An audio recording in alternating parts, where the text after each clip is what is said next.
kung paano mo hinulma para maipenta, ganun yun. Kung tunay kang ginto, ano? 21 na ngayong buwan, sulit ba ang pag-antay sa iyong kalabisan? O sadyang pinaekseko lang yung natitirang mga araw para sa nalalapit mong katapusan? 2.45 sa ulo, no? Benta ang pagkadali. Pagkatumba, taas baba na para bang naglalagari. Sandali, masyado bang brutal ang pangyayari kung sakali? Huwag muna natin ubusin yung bala. Namnamin mo muna yung kalahati.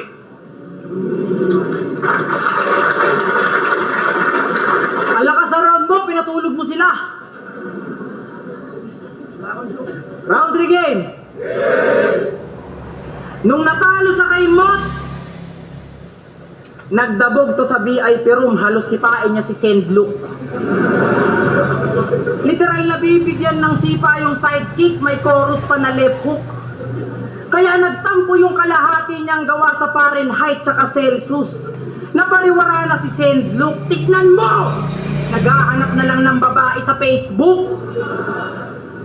Tingin mo panalo ka sa laban niyo ni Mot? Kasi rounds niya di sa ulado? Tingin mo panalo ka sa laban niyo ni Mot? Kasi rounds niya di sa ulado?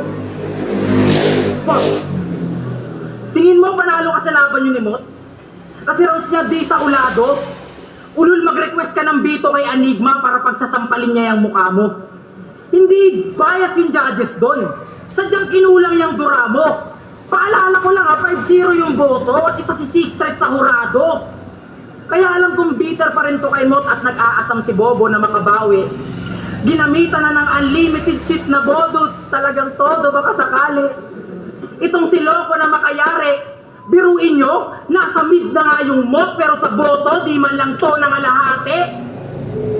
Asak maestro, kung aso mo, bak di mo to itali. Ang ingay-ingay ang puta, dapat kinakadena to sa labi. Puta rebel dog. Aso ni John Wick. Aba, magaling to. Kung yan ay tuta ni Sak Maestro, ito'y papatayin ko. Puta, ito'y anyway, balik tayo sa rebel dogs. Ano yan? Mga rebelding aso? Samahan ng mga nakawala sa amo? Tarantado! Oo, mga mukha kayong aso, tas yung mga member, puro thunders. Sila daw yung rebel dog at ang paborito nilang kainin, Pampers.